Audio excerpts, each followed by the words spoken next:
Podem sentar um pouquinho.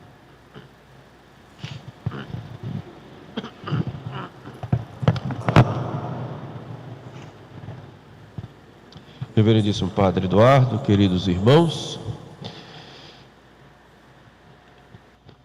a liturgia de hoje nos apresenta, em primeiro lugar, uma chamada à adoração, como ouvimos no introito dessa missa.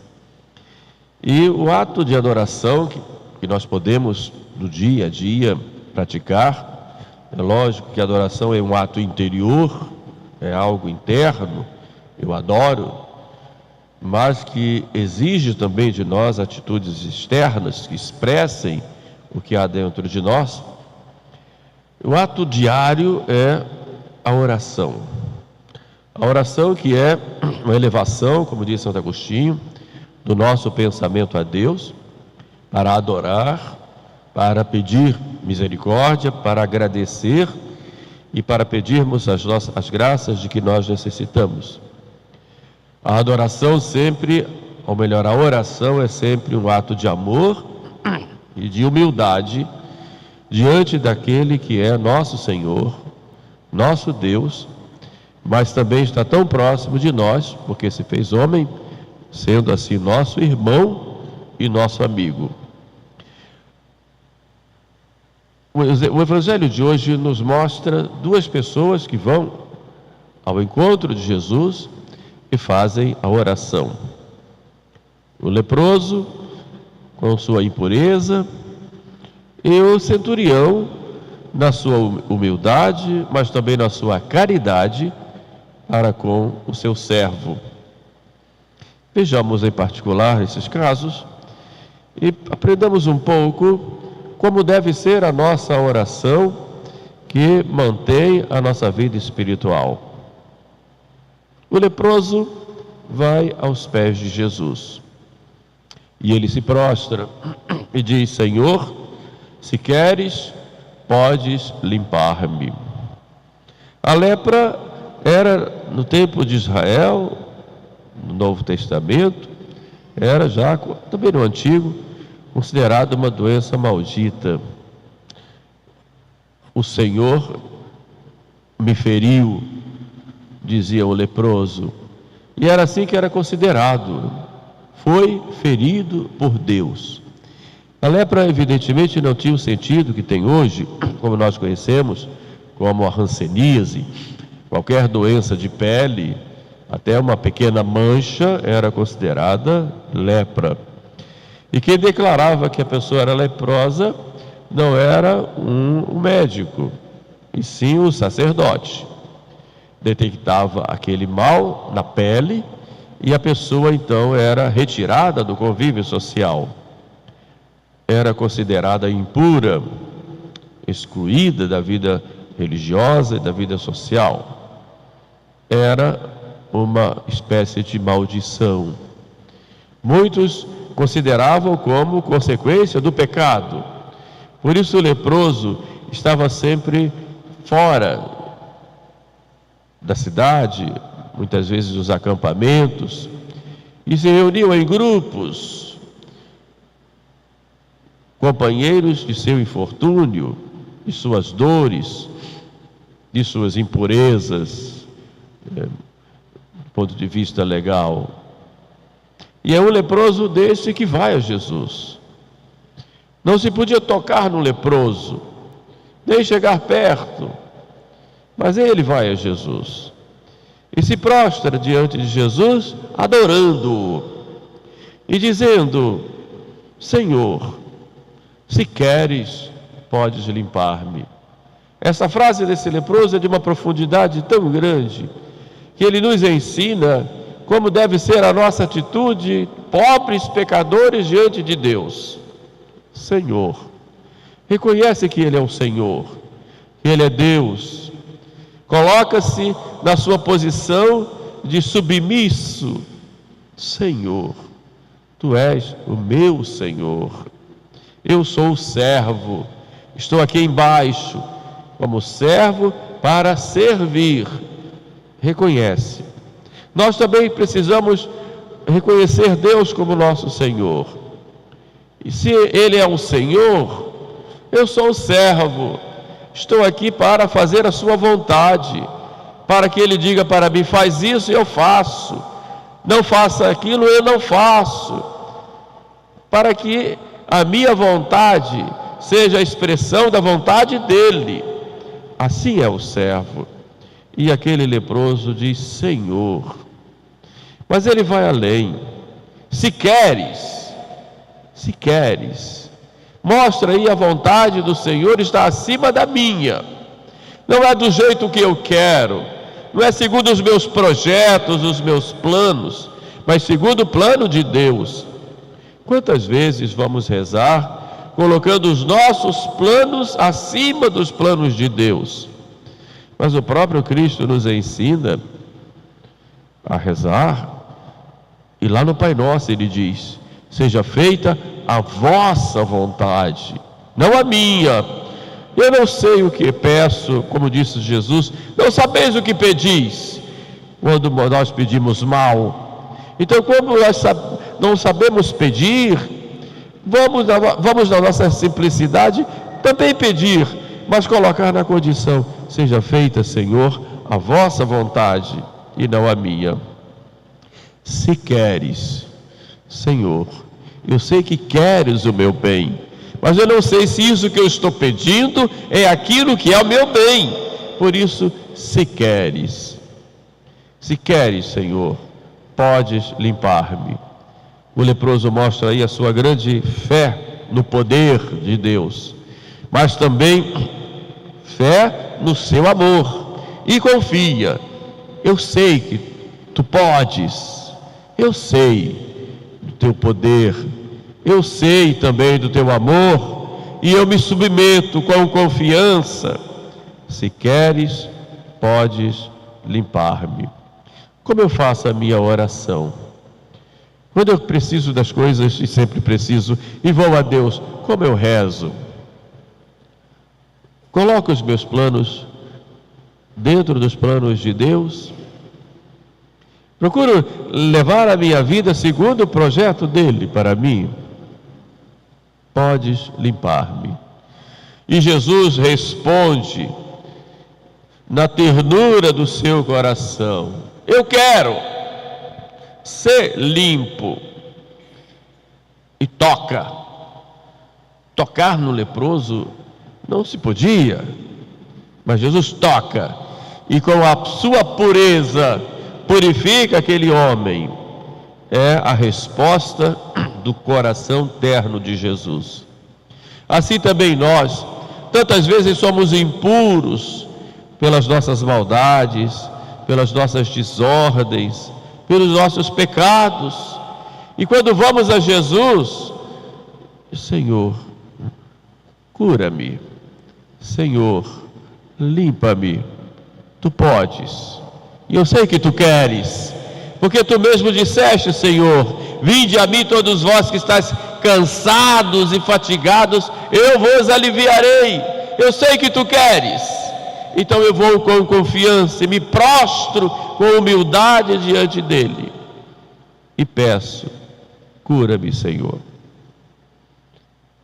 Cura essa ferida, tira, Senhor, de mim esse pecado, purifica-me, Senhor.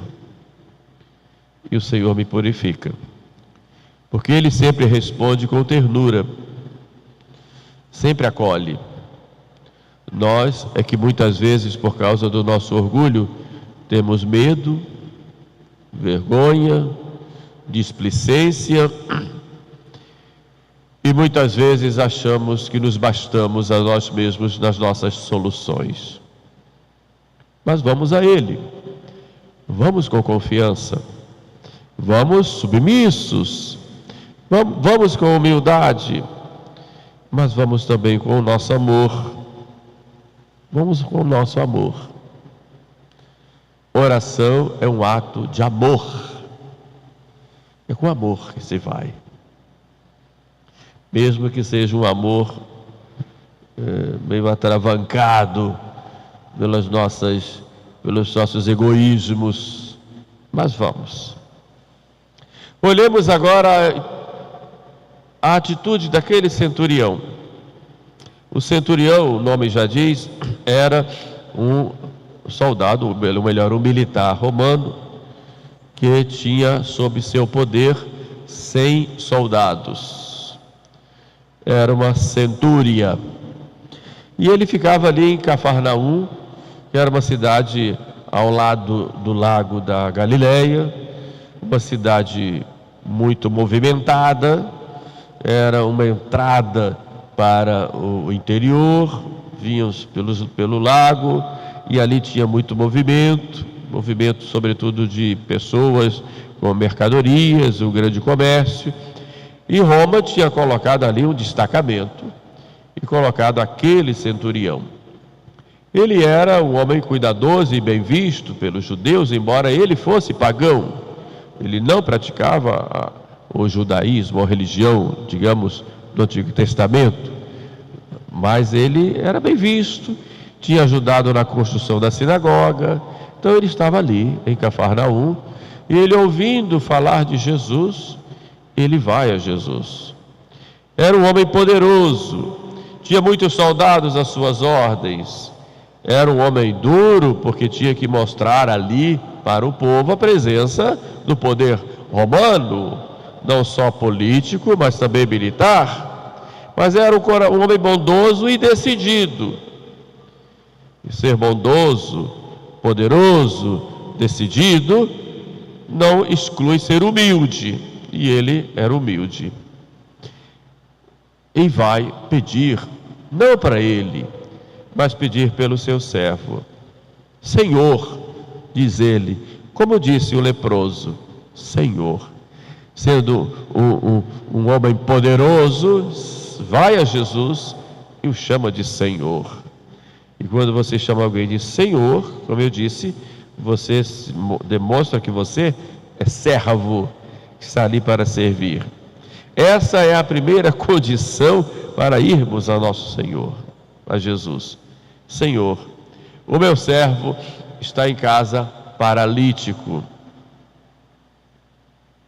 E Jesus diz, eu irei curá-lo. E ele, num ato de humildade, sabendo que Jesus, segundo os preceitos judaicos, não poderia entrar na sua casa, que ele era um pagão, e entrar na sua casa poderia tirar a pureza, do ponto de vista legal, ele disse, não, Senhor, eu não sou digno de que entreis em minha casa, mas dizei uma palavra, e o meu servo ficará curado. E ele se coloca também, eu também sou o Senhor, também diga aos meus servos, vai ali, ele vai, vem aqui, ele vem, faz isso, ele faz. Eu também tenho os meus servos, mas eu sei que o Senhor é o Senhor.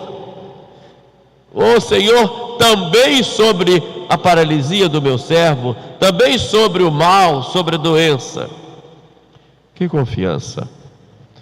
Como nós, olhando aquele centurião, nos envergonhamos, porque ele era um pagão. Era um pagão. E o paganismo dos romanos era para adorar vários deuses. Ele vai a Jesus. E nós conhecemos a Jesus,